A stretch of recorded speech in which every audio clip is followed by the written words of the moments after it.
les produits. Donc, on en parle évidemment depuis le début. Là, on a quelques exemplaires ici là, que vous pouvez peut-être, c'est ça, là, se faire circuler en même temps. Donc, premièrement, donc, la collection là, dans son ensemble, on le sait là, que il y a des produits pour hommes, pour femmes, unisex, éventuellement pour juniors aussi. On parle de quel range de produits? La collection ressemble à quoi? En fait, autant pour hommes que pour femmes, on a des hauts, donc t-shirts, manches longues, chemises. On va avoir des layers aussi, donc des chandails manches longues mérino un peu plus chauds. On va avoir des jackets aussi, donc soit des plus légers couvents ou des jackets aussi qui sont 100% imperméables, dans la couture scellée. Donc, on a vraiment une grande gamme de produits pour les hauts, puis pour les bas, tout autant. On a des shorts, on a des shorts plus courts, des shorts un petit peu plus longs aussi. On a des pantalons, puis évidemment, on a nos produits qui sont plus spécialisés dans le vélo, donc des bibs, undershirts aussi là, pour les amateurs de vélo de montagne principalement, ou même le commute aussi, où c'est très intéressant à utiliser. Puis une gamme d'accessoires, évidemment, qui vient colorer et compléter les looks.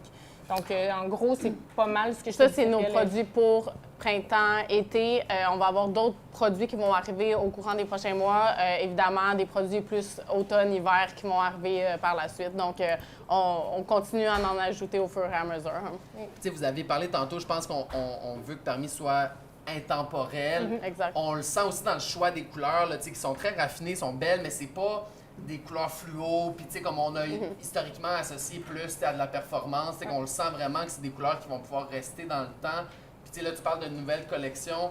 Est-ce qu'on peut s'attendre à ce que à chaque saison, là, tu sais, souvent dans la mode, là, c'est comme le renouvellement dans les saisons, c'est quelque chose de bien important. Pour vous, c'est quoi votre philosophie par rapport au développement long terme de la gamme de produits? J'ai dit nouveaux produits, mais je voulais dire nouveaux styles. Donc, c'est pas des nouvelles couleurs nécessairement des produits existants, mais c'est vraiment comme des nouveaux types de produits qu'on va avoir. C'est sûr que le choix des couleurs pour nous, c'est extrêmement important. Ça l'a toujours été. Mais maintenant, on a vraiment comme justement cette vision de durabilité dans le temps. Donc, on veut que ça passe les saisons. On veut qu'on soit capable justement de pouvoir le mettre dans notre quotidien, mais aussi en sport. Donc, un produit couleur trop vive, tu ne le mettras pas le samedi pour aller souper avec tes amis. Donc, on va avoir des nouveautés, c'est certain, mais on reste quand même dans l'idée d'éviter la surconsommation. Donc, on fait très attention à ce niveau-là. Puis là, tu as parlé de choix au niveau des couleurs, au niveau des types de produits. Je pense au niveau des matières, vous avez fait des choix très conscients aussi sur ce qui allait composer le produit. Oui, exact. Dans le fond, au niveau des matières, peut-être pour donner comme un aperçu général, on travaille avec des matières qui sont des matières de qualité, des matières qui sont durables. La majorité de nos matières premières proviennent d'Europe. Puis l'idée, c'est dans le fond vraiment, comme on a dit tantôt, de développer des produits qui ont un look de casual, un look de tous les jours, mais avec un côté très technique aussi. Donc, tu sais, mine de rien, ça paraît pas, mais un T-shirt qui va donner une impression d'un chandail vraiment de tous les jours, bien, il est fait en matière qui est super stretch, très soyeuse aussi, mais avec un look qui est assez coton, si je peux le dire, qui passe partout aussi, donc qui permet vraiment d'être utilisé, porté à tous les jours. Puis on fait vraiment très attention à tout ce qui est finition aussi, là. Donc, par exemple, les poches appliquées, tous les détails sur le produit, c'est vraiment des choses qui, pour nous, ajoutent la valeur au produit puis permettent de se différencier. On travaille aussi beaucoup avec le mérino. Notamment, autant un petit chandail comme ça ici qui va être en mérino, beaucoup plus léger, beaucoup plus souple, mais doux. T'sais, pour nous, c'est important. Le mérino, souvent associé à quelque chose qui pique, une matière qui pique, bien, nous, on fait attention. Peut avoir l'air trop technique. Exactement. Donc, on fait attention à choisir ces matières-là. Puis, pour donner ton chandail en exemple, qui est en mérino aussi, bien, lui, son extérieur est dans un fini de nylon. Qui fait en sorte que c'est résistant à l'abrasion. Donc, tu vas vraiment, il va rester beau longtemps. Si tu le portes surtout en dessous d'un jacket où il peut avoir plus de frottement, tu n'auras pas cette usure-là que tu pourrais retrouver sur un autre chandail, par exemple. Puis, on le voit vraiment, là, je vous encourage à vous procurer évidemment les produits qu'ils voient, mais la finition, ça saute aux yeux à quel point le souci du détail est partout sur le produit. Puis je pense que pour continuer dans les choix, justement, bien, d'être capable de trouver les bons partenaires qui ont l'expertise pour cette finition-là. C'est où que vous avez donc arrêté vos choix, puis c'est avec qui vous avez décidé de travailler là, pour produire ces produits-là? Bien, nos usines sont en Europe, en ce moment principalement au Portugal. Pour nous, c'était, en fait, on cherchait des partenaires de confiance, là, qui allaient vraiment, c'était pas juste des fournisseurs, c'était vraiment des partenaires. On commençait, donc on sait que c'est la clé du succès pour être capable de supporter la croissance de l'entreprise, mais nous aider à évoluer aussi. Donc, on cherchait des partenaires qui allaient avoir une qualité exceptionnelle. Pour nous, c'est no compromise, donc on misait beaucoup là-dessus. Qui avait des liens aussi avec des fournisseurs de tissus haut de gamme à la hauteur de nos attentes, accès à l'innovation, donc nous aider à pousser nos réflexions, à amener les produits à un autre niveau.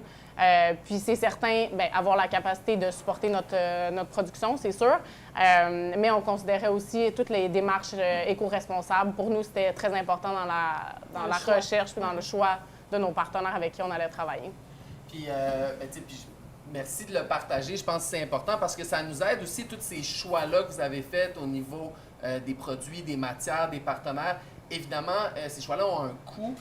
Puis, tu sais, c'est important, je pense, d'en parler. C'est pas tabou. Les produits, donc, sont assez premium.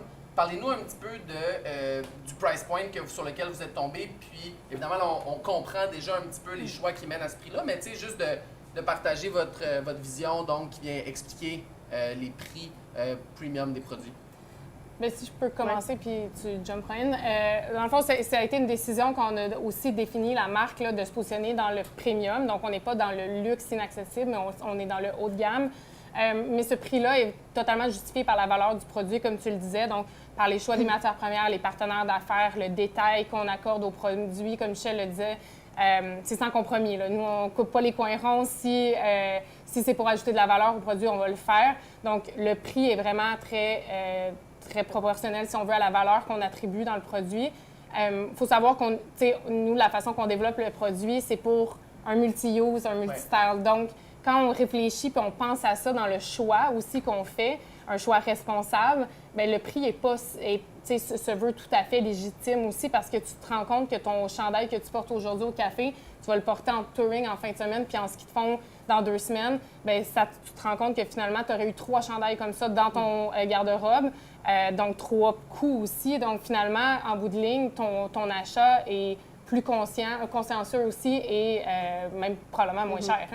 L'idée, c'est d'amener à ajouter des pièces dans ton garde-robe qui vont durer longtemps puis qui vont te permettre d'en faire plus avec moins. Donc, on change un peu, dans le fond, le modèle qu'on voit souvent du fast fashion, mais on veut juste remplacer plusieurs pièces par un morceau qui va durer plus longtemps, qui va te simplifier la vie, si on veut, en quelque sorte. Puis j'aime ce que vous dites. Puis aussi, je pense en pré-entrevue, on en parlait, c'est le fait que je peux l'utiliser donc à plusieurs reprises. Bien évidemment, donc autant, là, tu as parlé dans les contextes sportifs, mais tu sais, moi, je vais souvent dans des meetings, prendre un café, whatever, avec mon chandail. Fait que tu sais, c'est contre la philosophie un peu du technique, où est-ce que tu as un chandail pour le ski de fond, tu as quelque chose d'autre pour la course. Bien là, on est capable vraiment d'unifier tous les besoins. Exact. En études de marché, au tout début, il y a plus d'1 an, on a entendu souvent des gens dire ah, moi, je fais pas de vélo par exemple, parce que je veux pas me déguiser. Parce que pour eux, c'est comme ils associent une nouvelle activité à un style vestimentaire dans lequel ils se retrouvent pas, qui n'ont pas confiance en eux.